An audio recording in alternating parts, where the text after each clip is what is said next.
Hello, and welcome to Self-Sovereignty. In this episode, we're speaking with Tijan Brown, an author and body, mind, and spirit thought leader. Tijan is currently leading a movement for conscious living, and her recent book, entitled The Circle of Life, It Begins with Z and Ends with A, teaches us how our bodies mirror nature. More specifically, the book explores the amazing parallels between what we eat and how those foods relate to the various body organs by design. During the interview, we talk about the conscious living movement, talk about the book, and we focus on her personal journeys and struggles overcoming the illness bulimia nervosa. I hope you find this interview inspiring, and if you do, please like the video and subscribe to the channel. And remember, the answer is within you to build a better you and to own your destiny. Thanks for watching, and now on to the interview. Hello and welcome to this episode of Self-Sovereignty, and our guest today is Tijan Brown. And Tijan is well, first off, welcome, Tijan. Appreciate you taking time to meet with us today. And I know you have an MBA, you are a certified project manager, you have a degree in psychology, and you also practice massage therapy, and you are leading a movement for conscious living. Yes, we are, Steve. Thanks for having me. Oh my gosh, I'm so excited to have you on and to talk about what that movement is. But I also want to spend some time talking to you about your experiences suffering and overcoming a battle with bulimia nervosa. And so I really do appreciate you taking time to talk through that experience with us, because one of the things we try to do on this channel with Self-Sovereignty is to talk about personal trauma that individuals have gone through, to encourage other individuals that are struggling, regardless of what it is. If this video or any video can help one person, then we've achieved a great accomplishment, helping another spirit. Absolutely. If hopefully it's more than just one, but you're right. If it touches one soul, one spirit, that's the name of the game. Absolutely. So with that, let's dive right into it and tell us what is you're leading a movement for conscious living. Can you walk us through what that is? Yeah. Conscious living it's multi-layered. It's thinking about your actions and the reactions. It's being aware of your impact in the world around you. But really it starts with you. And it's how do I feel today? How I feel today is shown to the world. It's how I show up for the world. It's how I show up for work, my friends, my family. It really, being conscious to me begins at home. Mm-hmm. And I love that, because that's so much in alignment with what we're trying to do with self-sovereignty, and sometimes people will think that it's very me focused, but in a negative connotation. But it is really getting yourself right, body, mind, spirit, getting to a point where you can accept others, regardless of different opinions, different perspectives, with unconditional love. And then you're truly available to be there as a support, to serve others or whatever, in a very non-judgmental way. And you are really then also in alignment with your true divine entity, your divine spirit of who you are meant to be, and I think if that's what we're all striving towards, man, wouldn't the world be a great place? It'd be an amazing place. It'd be an amazing place if we could be comfortable in that space of looking within, reflecting within, and starting there and being okay. Then we can be okay for others. But you're absolutely right. It starts within, Steve. Yeah, and it really is. It's body, mind, and spirit. And so you have to have a spiritual awareness. You have to have a belief in God, a divine entity, whatever it is. And you have to feel like and understand and believe that your God wants you to be the best that you can be, and that you daily are striving to achieve that level of success for yourself, not in a selfish way, but in a way that you are then better prepared to help others. Yeah. And I'm okay with the word selfish, right? Because you have to have love, self-love, you have to take the time. You have to be able to set boundaries, which is not easy for a lot of us. You have to be selfish with your time. And that's how I like to think about the word selfish, right? It's how can I take better care of myself? So I'm being selfish with my time. Again, it's not meant to hurt anyone. It's anything that I do or anything that I say it's not meant to be a negative and someone or an experience. It's being selfish with my time to take care of my time, to fill my cup, to make sure, as you said, when I'm right, I could be right with the world. But so I'd like to think about selfish and maybe in a different way, maybe not so bad. But yeah, I'll leave it there. Yeah, no, I totally agree and understand, and that's a great point to add, because sometimes we say, selfish and or self-centered or narcissistic, I guess, and it's very, very much opposite of all of those things. So Absolutely. yeah, and the other thing that I want to point out, and hopefully we can get into it a little bit during this interview or this discussion, and if not, I definitely want to have additional time. So I'm, begging, pleading for another call if we need to. But I want to talk about your book. So your book, The Circle of Life, it begins with Z and ends with A, and maybe just give us just kind of a little bit of a teaser of what that's about, and if we get to it, great. If not, we definitely need to have a follow-up. Yeah, no, that'd be great. So the circle of life begins with Z and ends with A is a journey. It's really it's a journey. It's maybe my life's journey, but it takes you from my time studying psychology into massage therapy, and where I began to see parallels of organs of the body and fruits and vegetables and how closely they mirrored each other in shape.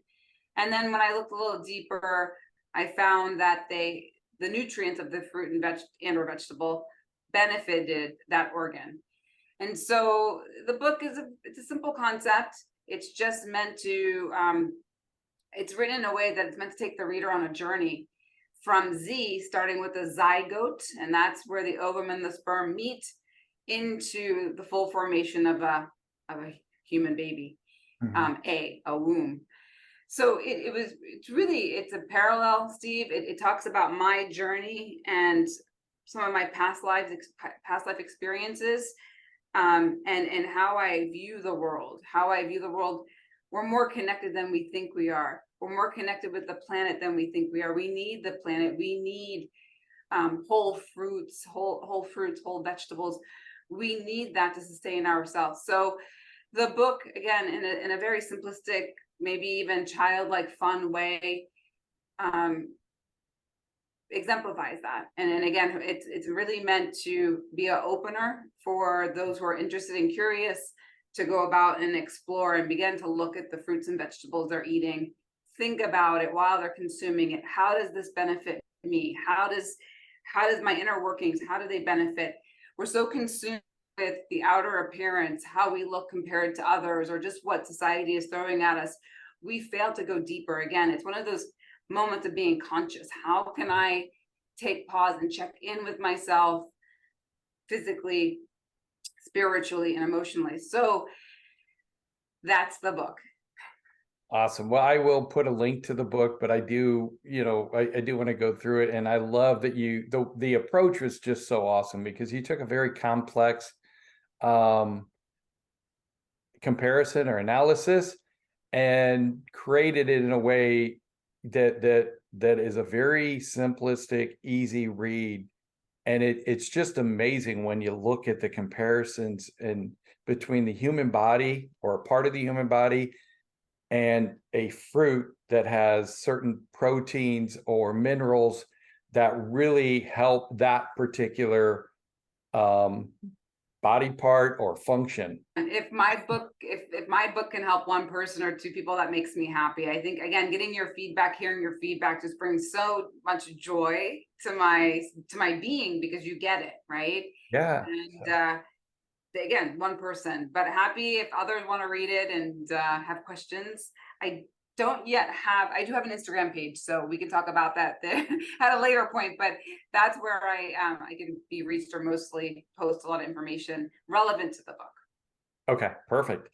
So the concept of helping one person, let's talk about that. So you are going to share your journey, your experience that you went through with when suffering from bulimia nervosa. So I again truly appreciate you doing that. I know it's a very personal journey, and so you're welcome to, share what you want. And if you don't want to, certainly, say, hey, let's move on, or whatever we need to do. But I guess first, if you would just kind of give a definition or an explanation of what bulimia nervosa really is. Yeah, sure. And again, I'm going to state right now, I am not a clinician or a medical professional or anything along those lines. You have a degree in psychology, so you're a step closer to that than I am. But this is not a clinical discussion.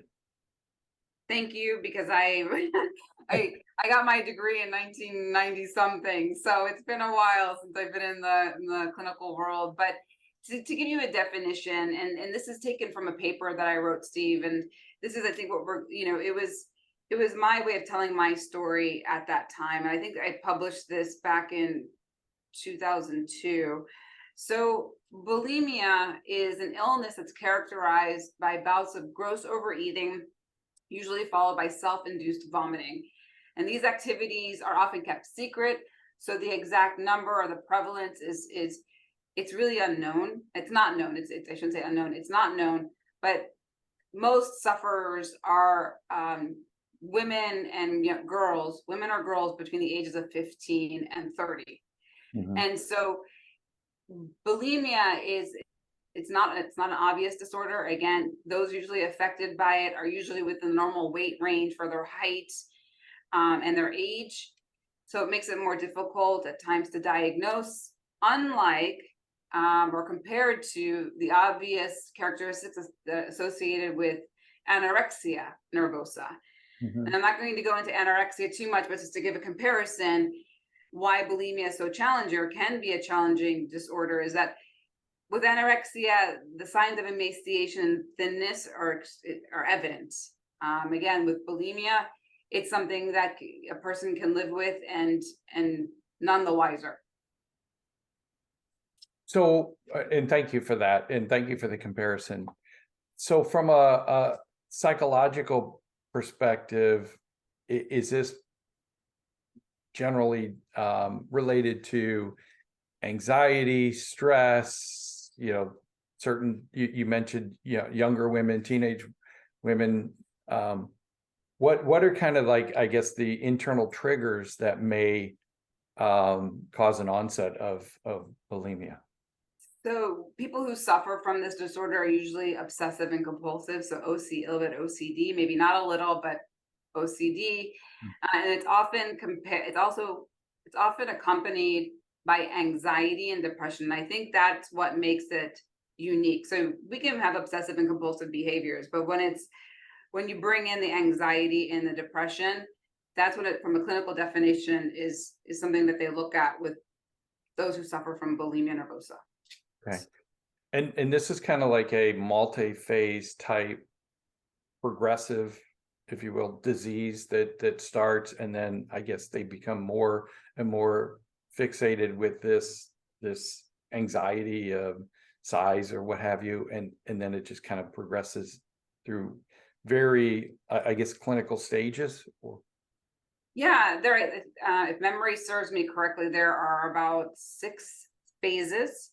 Mm-hmm. The first phase would be, again, we have these latent traits. Again, you may focus on one thing: orderliness, cleanliness, and again, and that might not be seen as a disorder, but it's when it becomes a little bit more neurotic. So that would be the first phase. So again, you may have this in your life right now, and then you're triggered. And a trigger could take you into the next phase. And in my story, if I may, I was in my late teens. I was going to school. I was working at the same time. I had a vision to go into the Peace Corps. I knew by the age of 25, I wanted to have my own business. I was focused. And in order to stay focused, and do all the things I had set for myself, that's the orderliness, that's the dogmatic regimen I was keeping to myself. I had a list of things to do from the time I woke up in the morning to the time I went to bed. I knew where I'd be, what needed to be accomplished at every hour of the day. Wow. And that was the rigid construct I had made for myself to meet the view, or to meet the goal I had for myself by the age of 25. I guess the phase two would be when you begin to, so again, people who suffer from this are obsessive compulsive, but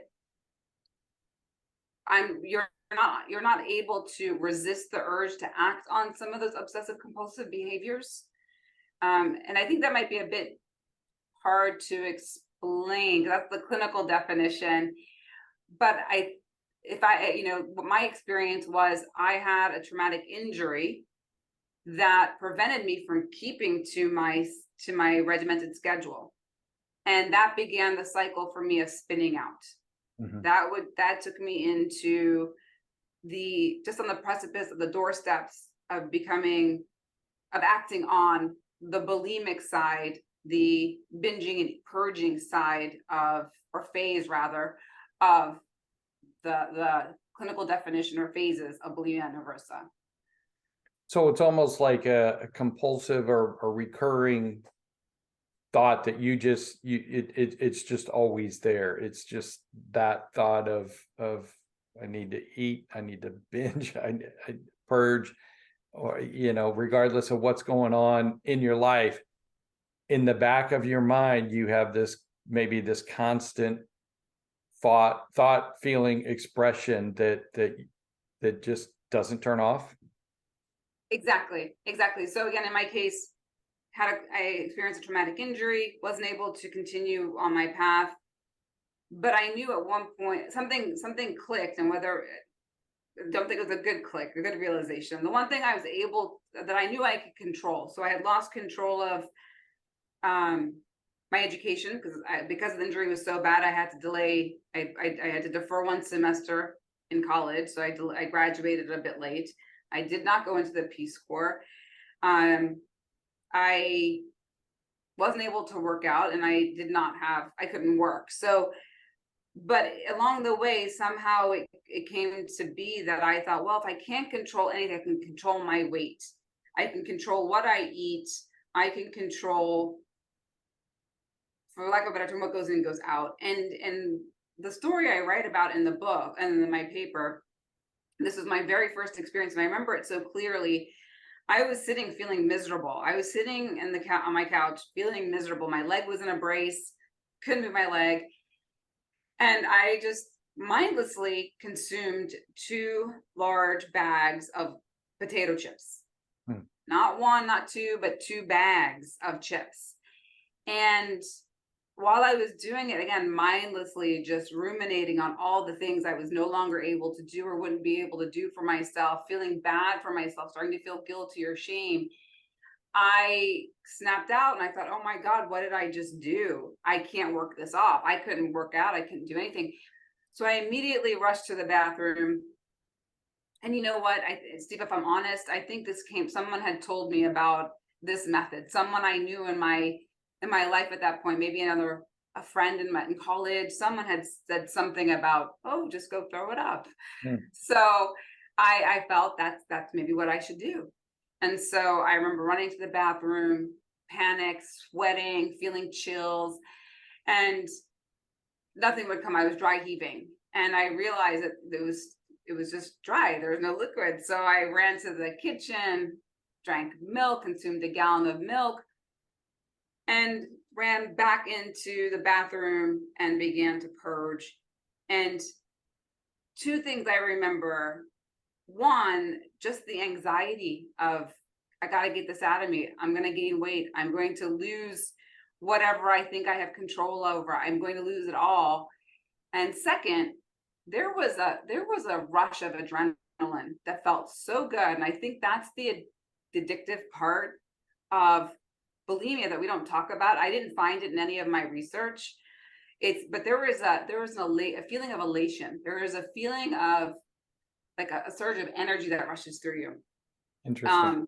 Yeah. And so I remember, I think I became a little bit, I don't want to use the word addictive, but I wanted that rush, because I was feeling so bad, or beginning to go through that process of going deeper and deeper into this hole, beginning to feel depressed, beginning to feel anxiety or anxious, losing control. But when I purged, I had that rush. Mm-hmm. And so I wanted that more. It's interesting. It almost sounds like it's a subconscious struggle, where your subconscious is kind of struggling over, you want to do this, you want to be able to do this, you don't have control. And the only way to get some kind of control is to focus on something. And in this case, it's your input, it's your food, as opposed to an addiction, which might be very similar, where, you take something, you have alcohol or whatever, it doesn't really cure the symptom, but it will mask it, and it'll give you that temporary sense of calmness, euphoria, whatever, Yeah, exactly. And that to this day is one of those things that, if that weren't the body's reaction or natural, if that wasn't the way my body reacted, would I have continued? I just don't know, because again, like you said, it was something it was something I wanted, I needed. But so you mentioned depression. You mentioned depression. Are there other like behavioral signs, or what your phase 2? What would be like the next step or the next evolution of this disease? Yeah, dissatisfaction with body size and shape, Mm-hmm. overly restrictive meal patterns. Just I began to. I mean, again, I wasn't changing in the way I looked to others. Took my clothes, the clothes I wore, I didn't have to change size, but I just became uber focused on what I put into my body. That's phase 3. And then surreptitious behavior. I really just started to think, not so good.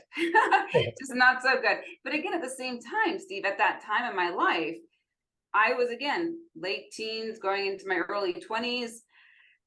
I still lived a outwardly fun existence. I mean, it was the late 90s, early 2000s. It was a good time to have fun in life, and I wanted to experience it all. And outwardly, you would not know I was suffering. Outwardly, you would not know I would come home at night and cry. Outwardly, no one, again, you didn't see it physically. And I do talk about in the paper how my hair begins to thin and break. Premature wrinkling because I was dehydrated. And the erosion of my teeth, which I found out later on was the result of, the excessive brushing. Outwardly, so what people saw, I don't think they would. Again, it talks about it's hard to diagnose. I don't think anyone outwardly would know that I was suffering the way I was suffering. Yeah, and at this phase, you're pretty deep into it. I mean, we'll talk about how many phases and how it continues, but phase 3, you're deep into it. Nobody can physically notice or tell. Are you hiding it? Is it an awareness that you're purposefully hiding, or at this point it's not even something that you or at this point, is it something that you're starting to believe or feel that it's kind of normal and you're not necessarily hiding it, you know? Yeah, no, I think it was normal. I think I found ways, and I had to develop skills around it, right? Yeah. I knew with whom I could do it with, and they wouldn't ask questions or they wouldn't be wiser. Um, and so yeah, for me it became normal. And I'm trying to think back. I mean, I would be out at a restaurant and I would order tons of food that I would normally never eat, and nobody questioned it. Yeah. And then I disappear to go to the bathroom, and I'd come back out. Hey, let's go. It's time to go. Nobody questioned it. Uh, and And sorry. I was just thinking, you know, normally they say, you know, if you want to change a behavior or something, you know, a habit, a negative habit, for example, you know, you have to work on that for 30 days or so. You know, it takes that long to physically change a habit that you're part of your routine. So if you're into this situation for, you know, and I don't know how long it takes to get to phase 3, and it probably varies by individual, but you're deep into it at this point. You're creating habits that are very, very negative habits, which is really scary when you think of, you know, like you said, the individuals that are normally suffering from this are young women, teenage women. Yeah. And I would say, Steve, from phase 1 to phase 3, it was 3 months, 90 days. Wow. It was not long. But again, though there was depression, underlying there was anxiety, underlying there was the need to achieve. There were underlying factors that when I, you know, spoke with doctors about why this, maybe what the trigger was, it was probably the hit on the head. That, you know, in the accident, it was something that manifested, if you will, from that head injury, or, you know, yeah, hitting my head against the windshield, that triggered this, because I was the way I was before the accident because I had a need to prove. However I grew up, we're not going to get into too much of that right now, but however I grew up, there was a need to always be the best, to always be perfect. And so again, that regimented lifestyle, that checklist, the achievement, everything I had to do for myself stemmed from that origin story, or where I came from. And losing that because of the accident, I think the ramp up time, the 3 months from phase 1 to phase 3, I don't know if I don't know what that looks like for others. I really hope that it's I don't know what I hope. I hope it just doesn't happen for others. But my ramp, it just, when I think about it and how I reflect on it in the paper, it went from a period of, oh no, my life, everything is slipping away, I can't control anything anymore, to this sense of despair, and then into the obsession of, you know, just wanting to crave food and eat it. That's interesting, because when you talk about that, I'm thinking, you know, that you know, you talk about the family and having to control and all that. I mean, it leads me to wonder if there were some limiting beliefs, some self-doubts and things at the subconscious level that you were struggling with, you know, already from your younger years, and in this accident just kind of created a situation of some sort, I guess. Yeah, no, I think it did because, you know, I mean, I think most families and most parents maybe put their children on pedestals. I'm not a parent, so I honestly can't say, but you know, they want the best for their children, but they also like to see them succeed. And so where I was applauded because I was succeeding. When I wasn't succeeding, or actually as a pleasantly plump child, and I write that in the paper, I was a pleasantly plump child. That was, you know, that wasn't, you know, I think, you know, in a roundabout way, people made comments in my family. Yeah. And Did that live in my psyche? Absolutely. Sure. Not. Yeah. And, we all have, our perception of who we are is basically formed by those around us.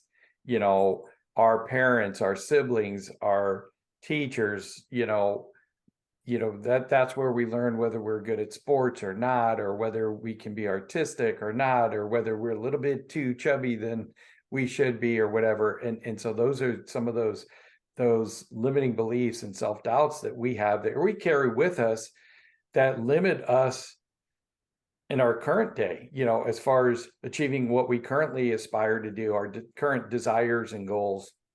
And so that's where you have to really kind of peel back those onions. And so that's across the board. Everybody has that to some level, Right. So, I think when when it's there, again, it can manifest, right? To many people, it may not affect them. And I bless those who it doesn't, but I think we all live with some amount of self-deprecating, and it's not warranted. We don't need to be hard on ourselves. We do not need to be in any way.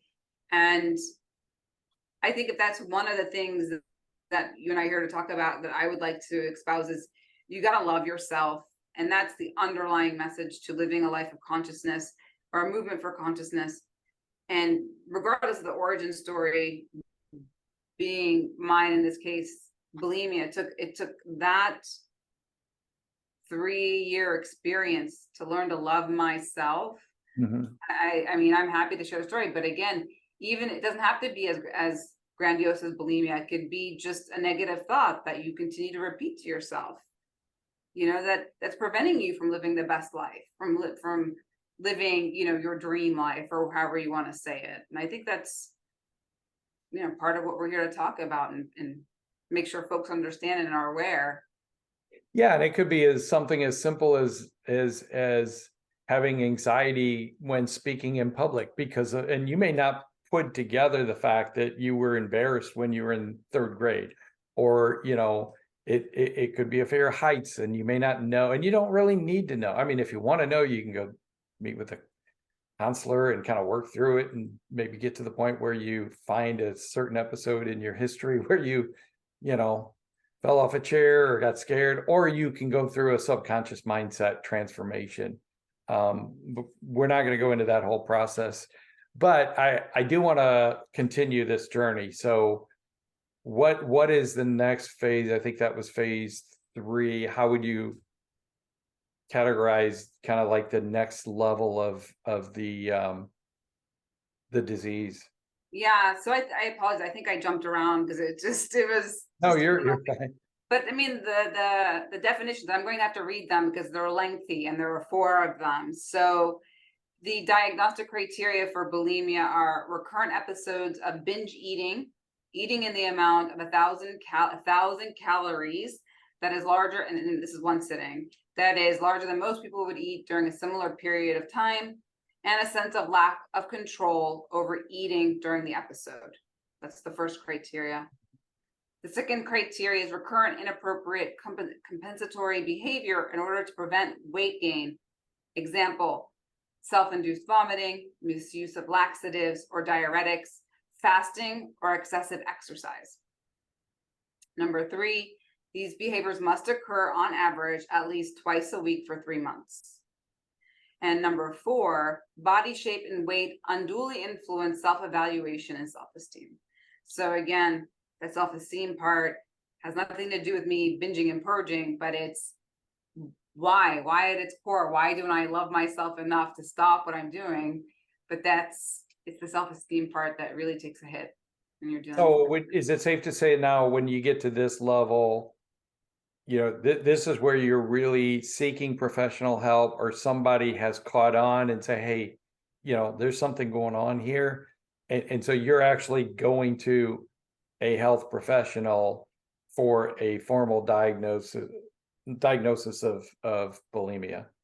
Yeah, I think that's actually, Steve, when I switched careers, because I had my studies at the time were art and business, and I actually went in to study psychology. So yeah, before I sought external help or treatment. I thought, well, I'm savvy enough. I'm in school. There's a psychology program here at Maryland. Let me figure it out. But the same challenge I had later on with traditional therapy, I found with education. We won't go into that too much at this point, but I'll talk later about how traditional therapy wasn't my cup of tea, if you will. But so phase 5, Steve, again, and it continues. There's 2 more phases, phases 5 and phase 6. The definition for phase 5 is compulsions are repetitive, apparently purposeful acts that are carried out in a ritualized fashion. So again, earlier you asked me, was this part of my normal day-to-day? Yes, it was. It was ritualized to the point where I would go into, if I were at my parents' house, I would go into the fridge. My stepmother used to keep a host of sweet treats or cakes for guests that would come over. I would clean it out, and still no one asked me a question. Wow. Still no one thought to say, all those cakes, all the ice cream gone. Like, it was just insane. So, again, just getting deeper into just solidifying this as part of my being at that time. And then finally, phase 6, before I started to get treatment, again, it just talks about how this varies. And the persistence, how this disorder usually persists for at least several years. So at this point, Steve, I had lived with illness for 2 years. The depression was getting worse. I was actually starting to drink more than it wasn't being a problem where I needed alcohol to function during the day, but I would go out. I had no care in the world. I would drive home intoxicated. I knew I had angels. I knew something higher than me was watching me and protecting me to get home, because to this day, I did not have an incident. So I reflect on that a lot. I reflect on, okay, if somebody was out there looking out for me, why am I not looking out for myself? So this is where I'm at in this phase. And finally, I broke down and I started to get treatment. Okay. And that was a great segue, because I was going to ask, I mean, you talk about kind of the actions that you were taking, eating, binging, and then purging, but from a feeling, I mean, there's the depression, there's a state of depression, the feeling that you get with depression, but I mean, did you have, or at what point did you have any other kind of like feelings that you would associate with this disease? I mean, did you get to a point where you just, like with life, what you mentioned, you were just going out drinking and stuff. I mean, did you just feel numb, empty, or just kind of like, giving up, thrown in the towel kind of a thing, and just? Yeah. I mean, I remember feeling numb is a good way of, a good word, a good adjective, numb, worthless almost, just lost at what my future was going to be, and why I put so much importance on that. Again, why not live in the now? But and then self-worth, because again, my family was very focused on presentation, and that included what you look like, what degrees you had, what you did in business, and again, not being able to do what I had set out to accomplish, and I knew nothing else. I began to lose self-worth, and that hit my self-esteem. And so, when I was going out, it was, upon reflection, it was reckless. And that's, again, another, if anyone's listening to this and they're in a cycle, just give pause. It can be very dark place, and you want to come out of that okay. And I'm grateful that I did for the most part. Yeah, absolutely. And I think you're right. I mean, all parents want their kids to excel and do great things, and they have ideas of what those great things are for each of the kids, and that's kind of your external criteria that then you're given to kind of like, not formally, but expected to uphold, Yeah. And those are the challenges that we have to live by, I guess. Yeah, exactly. So at that point, you were seeking help at this point, my stepmother actually sensed something was not right. And so she introduced me to a psychiatrist. Mhm.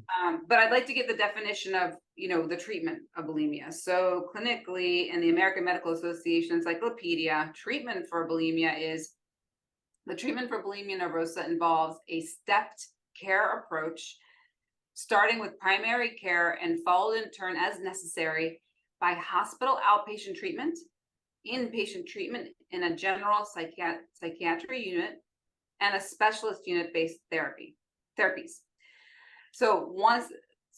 This is important because this is where I struggled, right? So once the bulimic has been persuaded to accept it, treatment is similar to that given for anorexia nervosa. It consists of supervision and regulation of eating habits, psychotherapy aimed to improve emotional maturity, and sometimes the use of antidepressant drugs.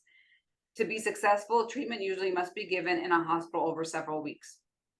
So right out the gate, Steve, again, not having known the definition of treatment before I went to see this psychiatrist, one of the things I was learning in school at the time was, in order to be treated, you needed to be diagnosed, and there were categories. So if you think about the ICD-10 when you're looking at pharmacy, or they have a categorization for mixing and matching criteria that says ding ding ding, this is what you are, and this is your prescribed treatment.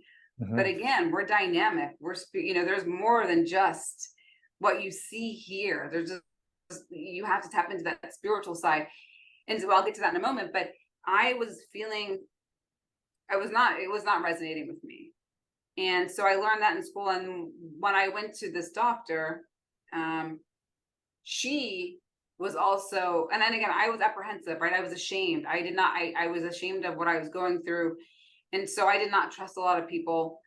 And I was reluctant to open up and say right out the gate, I'm suffering from bulimia. So, I had to feel her out. I had to trust that if I shared this with her, I wouldn't be institutionalized, because that scared me. That I She had to wouldn't gain be. your trust, kind of a. Sorry, you can come in. She had to gain your trust. Of course, absolutely. Yeah. And I think it took about 6 sessions. Mhm. And there was no way I was going to trust her because she was already prescribing medication.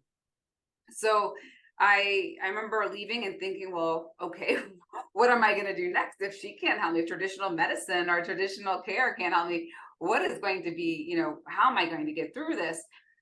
But again, either I think it was my stepmother again, who introduced me. And I think in the paper I said I saw it, but I went. She found through some connection of hers, I would say he was best described as a spiritual healer, someone who could see your aura. And I remember going in, I could still see my first meeting with him. It's in his house, very lively gentleman. And he just sat me down, and he was sitting across from me, and he was looking at my aura, and he said, all right, honey, there's a lot going on. We need to fix this. And I, just blew me away. I'm like, what do you mean? How do you know? What do you see? And it was like a battery of questions. And I won't go into all that, but Steve, what he did that day in that first visit, he validated that he saw me. He validated that he saw my pain. He validated that he saw the willingness to get the willingness to want to get better. But he saw all of it. He saw the good, the bad, and the layers to get to it. But one of the things that he had taught me and began to instill in me is the I am concept, right? Anything that precedes I am, anything that follows I am is divination, right? You tell yourself, I am healed, I am healing, I am power, I am powerful. Those affirmations, you begin to internalize them, and then you become.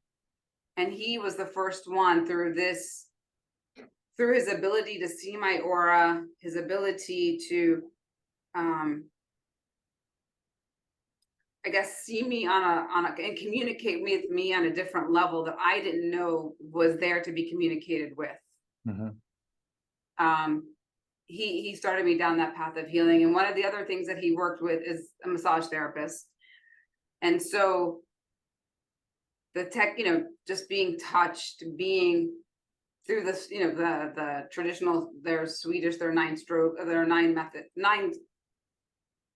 techniques in Swedish massage, but they were full hands on the body. You felt the touch was so important and so intentional, that I began to feel worth again, just to be touched. So that was definitely a pivotal moment in my life, and then the process for healing. I love that because, a lot of times I'll have folks on to talk to them that are, clinicians and healers and such. And, I do that because it's like, you have to find the right modality for you. Yeah. I practice PSYCH-K. I mean, that's what I know. That's what I do with the individuals that come to me. It's not for everybody, and I've got friends that are acupuncturists and they do that, for individuals. And so, massage therapy, touch therapy is another modality. And the important thing is you have to have that willingness to help yourself, to get yourself to that state, body, mind, and spirit that you need to be at. And it doesn't matter how you get there, as long as you're doing it in a way that's healthy, and so, like, I like to introduce, I've got a friend that has a harmonic egg. It's an egg-shaped chamber that you sit in a anti-gravity chair that uses light therapy. It's interesting. I've been in it a couple times, and it is very healing. She does a lot of work with individuals that are suffering, a lot of first responders that have gone through traumatic experiences, and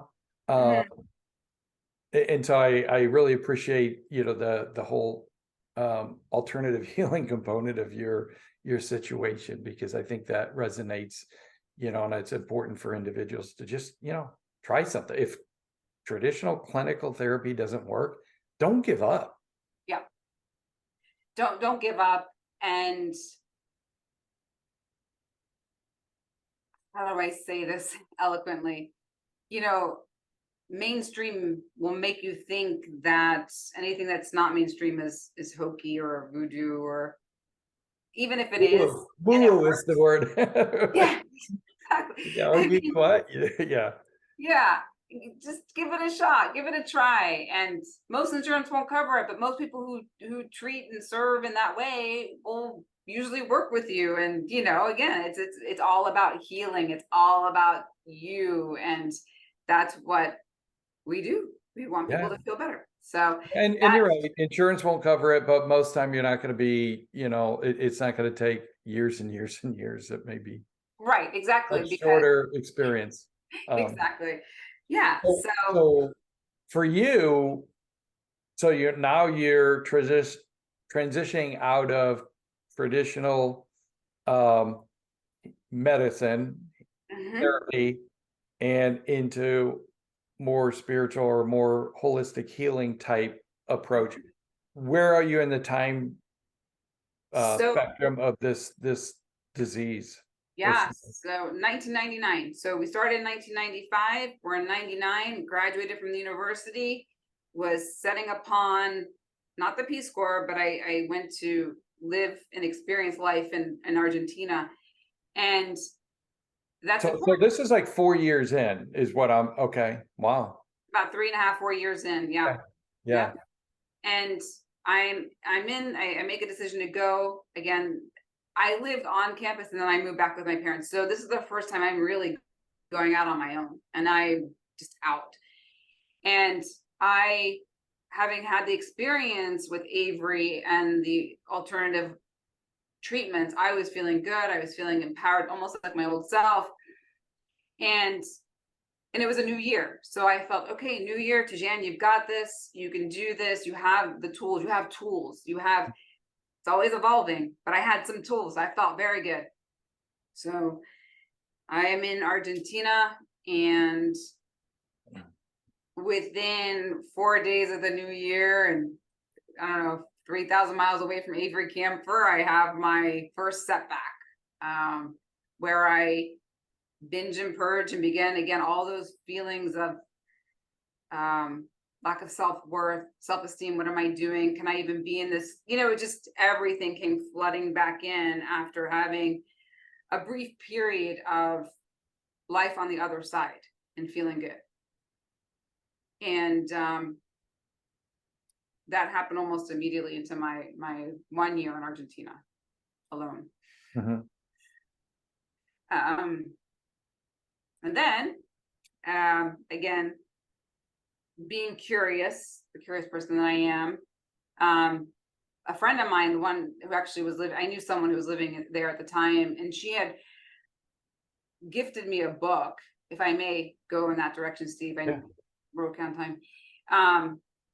She had gifted me a book the second month that I am there alone, and she left it, and I didn't have the energy to read it. And I personally, at the time, I didn't care. I was starting to get the depressive thoughts were so visceral that I was just not happy with anything. And it was probably easier to think about and daydream, maybe not being in existence anymore, right? Because it can get very bad and very lonely and lonesome. And there was one time where I had just consumed so much and was just feeling so disgusting and just so not happy with myself, that laying on the floor, probably passed out because I was exhausted so the adrenaline rush that I talked about in the beginning, that dissipates. Once this becomes a real, just once it's ingrained in you, that rush, that adrenaline's gone. Mhm. It's just becomes exhausting. And again, the thoughts just come in. And so I remember just passed out, laying there, just feeling really sorry for myself. And I see the book. And the book is A Return to Love. This is by Marianne Williamson. Game changer, lifesaver of a book. Won't go into the details of the book, but what it gave me, Steve, was my life back. What it showed me through the teachings in this book is that there's no love greater than the love I have for myself. And any challenge can be overcome by loving myself. And I think it took 6 hours from I read the book. I didn't leave the house. I read the book 6 hours from start to finish, trying to make notes, reflect, journaling at times, where I needed to fix things. And by the end of it, Steve, something inside, I think, of all of us that we have when we get to that point of despair, something inside just went, it just like a broken stick, like a cable, something just snapped. And my room became flooded with light. Oh, wow. And I realized the light was, it had to be me. There was no other source of light in the room. And within minutes, I was passed out. And I slept for, I think, about 24 hours straight, 72 hours. It was some unusual amount of time. I just passed out. And I came back, and I, honest to God, was reborn. So when you say it broke, it almost is like the stress went away, and it was more of an experience of peace and harmony, internal. And I do want to reference the book and I'll put that up on the credits or description of the program, but it goes back to something that it touches on something I wanted to go back to, the statements about I am, because well, it sounds like this was, first off, this was kind of a relapse experience for you. That was a relapse experience. Yeah. Yes. So it's a relapse experience. And then you find that book during that, and that book sounds like that kind of reinforces the whole concept of the I am, and getting into, I am good enough the way I am. I am as God created me. I am my quirkiness. I have my quirkinesses. I'm, a little overweight, or, stumble through my words like I'm doing now, whatever. But and guess what? I'm okay with that. And getting to that level of comfort and peace with yourself, right? Yes, absolutely. You're right. The foundation started in Maryland and with Avery. And then it took me to Argentina and Buenos Aires with the book, A Return to Love by Marianne Williamson. And the concept of I am worthy, I am love, I am deserving became my mantra before. And again, I even had a relapse. It was just, again, that pull, that desire is strong. You got to be stronger, and you are stronger, and I am stronger. And that's what I said. I'm stronger. I am. And the book gave me the tools and again, additional tools. And, and I think, Steve, we're always evolving, but that book changed my life. I've learned other techniques to focus, to work on other areas of myself. But that book and that day, I can't remember the exact date right now. Done. Bulimia none. So when I wrote the paper, I titled it Into the Light, Reflections of Life with Bulimia and Spontaneous Healing. Because once that thing broke inside me and there was a light that flooded in me, no longer the desire to do it. And it just speaks volumes to the amount of capability and control we have over ourselves, without modern medicine and such. And I'm not dissing modern medicine. There's certainly a place for it. If I'm in an accident, find me the nearest trauma center. Yeah. Stabilize me. Absolutely. Nothing wrong with that. Having said that, for centuries, alternative healing, spiritual healing has been around, and those techniques work, and there's different modalities, like whatever these tools are that were in this book, but even like with PSYCH-K, the things that we do for subconscious mindset transformation to change those limiting beliefs, it's amazing how powerful that can be. But what's really amazing is how quickly it can work. I mean, exactly. You can sit down in a session and it may take, 5 to 20 or 30 minutes, and you can stand up and have a completely different perspective. Again, going back to the, analogy of being afraid to speak in public, you can go through a transformation and get, a reset of a perspective, and maybe find something in your subconscious that's triggering that anxiety and making your knees weak, and go through a process to take the energy out of that. Yes. So it just becomes a memory, but all of the emotions and stuff with it have dissipated, and now you're free and you're able to move on. And that sounds like that's what you experienced. It was the emotions and all of the the feelings and the trauma with whatever it was that you were experiencing were dissipated. They went up in a bright light of glittering gold. Golden is what I like to say. It was one of the most, it was a profound experience, one that I don't think I'll ever have it again. I wish I could, because that was just so powerful. But my perception of life changed. Everything just became so easy, Steve. I'm not saying that's the way it is for everyone, and I still hustle, and but it was when I learned to truly love and appreciate myself, and all, like you said, all my quirks, all my everybody's quirk out, and all my uniqueness. And when I was able to really look in the mirror and say, I love you for who you are and not what you do, just really, really love it. And I embodied that. Yeah. That's and in a way where others can have their perspective of you, and that's okay. That's okay. That's their perspective of you, and that they own that.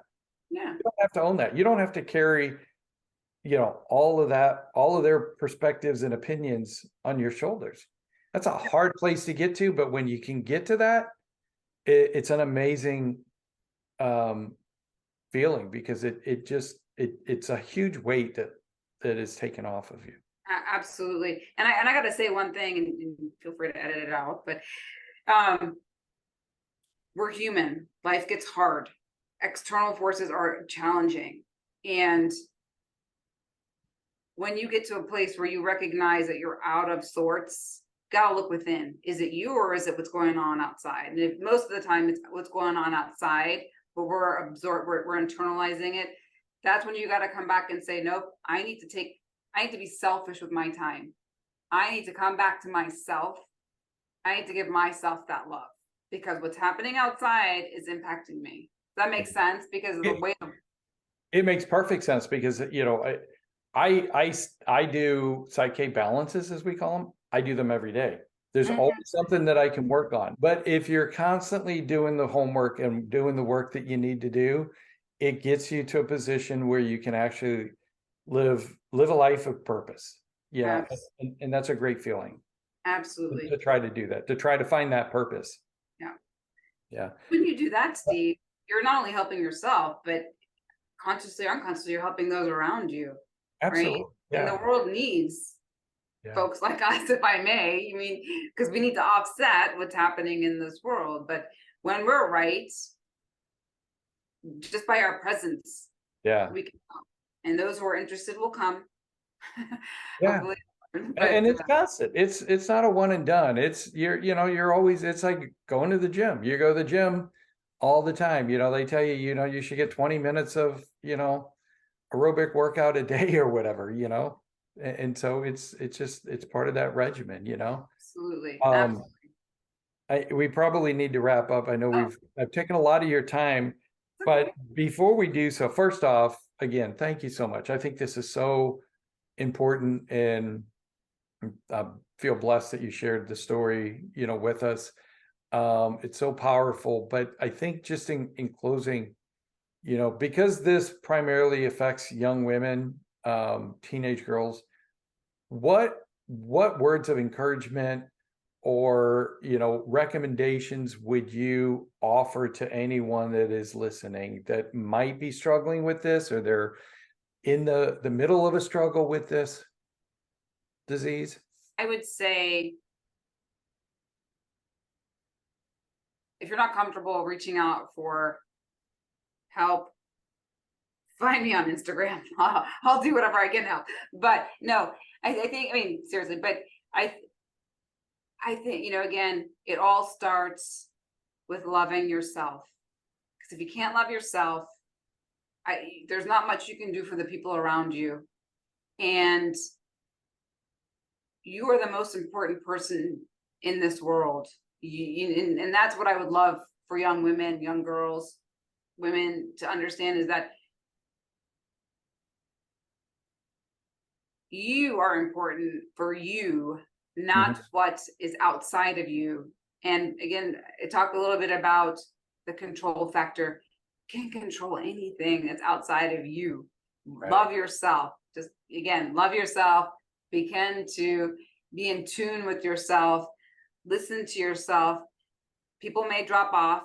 People will come in, but always stick with you. I love that. And I think, if I could add to that, I think it's important to remember that, there are those around you that love you, and they are your champions, and they're there for you. But at the end of the day, no matter what it is in life, you have to take the next step. You have to take the step for you. You're going to have a lot of people behind you rooting for you. There may be some people not in your camp, but at the end of the day, it's up to you to take that next step forward. And it's a one step at a time process for a lot of things. Sounds like this, certainly, and any kind of addiction or disease like that, certainly is important to just pick up the phone or call somebody, or go to Instagram, and I'll post your Instagram information. Yeah, Steve. Yeah, no, I mean, again, I can go on and on about just how important it is to love yourself, but that's where it all starts, and you are powerful. We cannot forget how powerful we are. And I think in the current day and age, our power, like our light, is being diminished. And again, I know we have to wrap up here, but just really, it all starts with you. Yeah. And again, thank you so much, because what this is all about is, in addition to some of the other videos that we do, is sharing stories that others have gone through, certain types of trauma to prove or to show that, there is a way out, regardless of what it is, others have been through it, you can recover as well. So thank you for that. I do want to ask that maybe we can schedule some more time and go through your book, because I absolutely do want to dig into that, but I think it's important on its own merit, and we should have a little time to separate this discussion and that discussion. So I'm honored. I will be honored. And yes, so let's do it. awesome. All right. Thank you so much. It's good talking to you again. You too, Steve. All right. Bye. Bye.